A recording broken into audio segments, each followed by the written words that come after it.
Hey, I'm Scotty. Thanks for listening to Retell, a series by Rebuy, where we recap the top AI, tech, and e-commerce stories from last week and share why they matter this week. So let's dive into those top stories. Last week, the United States Federal Reserve raised interest rates by a quarter point to a range of 5 to 5.25%, marking it the fastest rate increase since the 1980s. While there is hope there is a pause in interest rate hiking coming on the horizon, the Fed were non-committal about this and said, quote, "A decision on a pause was not made today," Jerome H. Powell, the Fed chair, said, adding, "will be driven by incoming data, meeting by meeting, and will approach that question at the June meeting." That meeting is scheduled for June 13th to 14th.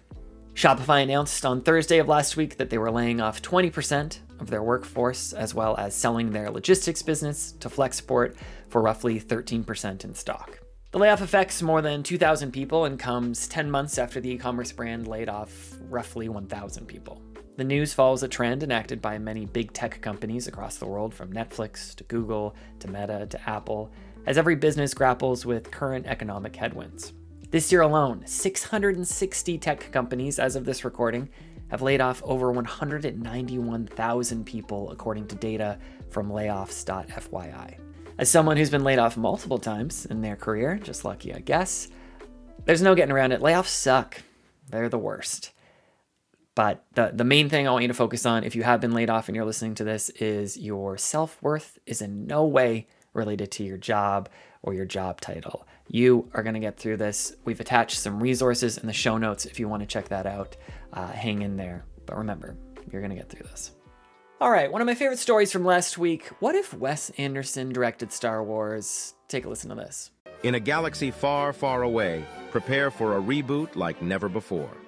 This summer, Wes Anderson brings you a side of the Star Wars universe you've never seen before. The Galactic Menagerie, starring Timothée Chalamet, Scarlett Johansson, Edward Norton, Bill Murray, and Owen Wilson. Wow. Coming to theaters this summer, may the Force be with you. If you're listening to the podcast version of this episode, you got to check out the show notes for the link to that trailer. It was made by YouTube account Curious Refuge. Obviously, it's fan-made, it's not official. It uses AI-generated imagery to imagine what a Star Wars film created by renowned film director Wes Anderson would look and sound like. Director Wes Anderson is known for his trademark symmetrical shots, quirky humor, pastel palettes, and he's the creator of such films like The Grand Budapest Hotel and The Royal Tenenbaums. Some people find this trailer delightful and funny, a nice homage to the creator. Others, it brings up those concerns about how AI relates to Hollywood and any creative endeavor. Speaking of, the Writers Guild of America, currently on strike as of this recording, one of their major concerns is protections against AI. The guild of thousands of television and movie writers are demanding better pay, higher streaming residuals, job security, and, like we mentioned, restrictions on the use of artificial intelligence on creative projects. The Writers Guild said last week that it wants studios to stop the use of AI for writing or rewriting literary material or training AI using original material. Amy Webb, founder and CEO of Future Today Institute, spoke to Hollywood Reporter about this issue and explained how that kind of rewriting scenario could play out. Quote, "Webb doesn't think AI could cross the picket line effectively on most projects, but an exception might be a long-running procedural like Law & Order. You've got a massive corpus, it's formulaic, and a lot of the storylines are ripped from the headlines, so you've got the data sources that you need," Webb says. To be clear, she doesn't think writers can be replaced by machines. What I'm saying is, the conditions are right in certain cases for an AI potentially to get the script 80% of the way there, and then have writers who could cross the picket line do that last 20% of polishing and shaping. That's possible for certain types of content. And it's not only writers who are fearing the rise of AI taking away creative opportunities. SAG-AFTRA, the actors union, says more of its members are flagging contracts for individual jobs in which studios appear to claim the right to use their voices to generate new performances. A recent Netflix contract sought to grant the company free use of a simulation of an actor's voice by, quote, "all technologies and processes now known or hereafter developed throughout the universe and in perpetuity." To close out the story, I would just like to reiterate to any Netflix executives who might be watching this that if you want to buy the streaming rights to Retell, just reply to any of the dozen emails I sent you last week.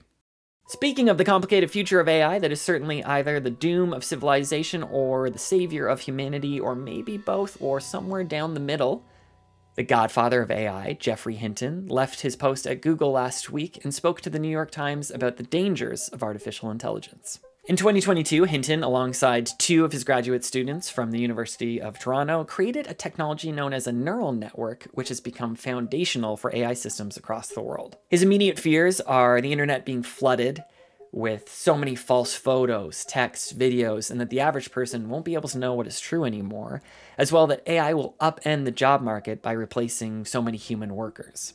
But more alarmingly are his concerns for the future. Quoting directly from that New York Times piece by technology reporter Cade Metz, quote, "Down the road, he is worried that future versions of the technology pose a threat to humanity because they often learn unexpected behavior from the vast amounts of data they analyze. This becomes an issue," he said, "as individuals and companies allow AI systems not only to generate their own computer code, but actually run that code on their own.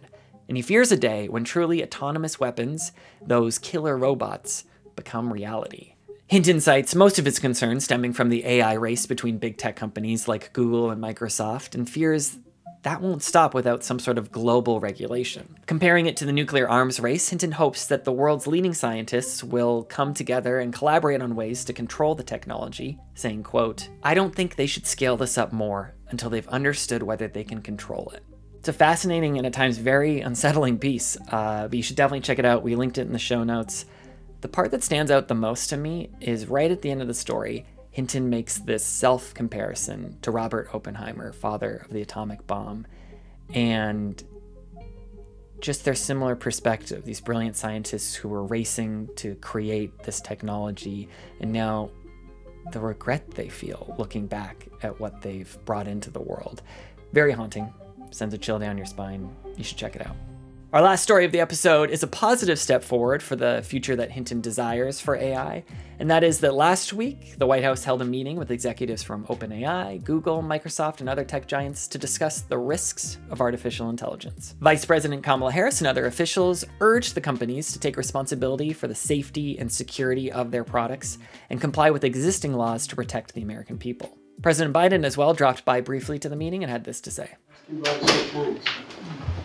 you're doing has an enormous potential and enormous danger. I know you understand that, and I hope you can educate us as to what you think is most needed to protect society as well as to advance it. This is really, really important. The White House released a statement about the meeting and said, quote, "Given the role these CEOs and their companies play in America's AI innovation ecosystem, administration officials also emphasized the importance of their leadership, called on them to model responsible behavior and to take action to ensure responsible innovation and appropriate safeguards and protect people's rights and safety." Hours before the meeting, the White House announced the National Science Foundation plans to spend $140 million on new research centers devoted to AI. The administration also pledged to share draft guidelines for government agencies to ensure that their use of AI safeguards the American people's rights and safety. As well, several AI companies have agreed to make their products available for scrutiny in August at a cybersecurity conference.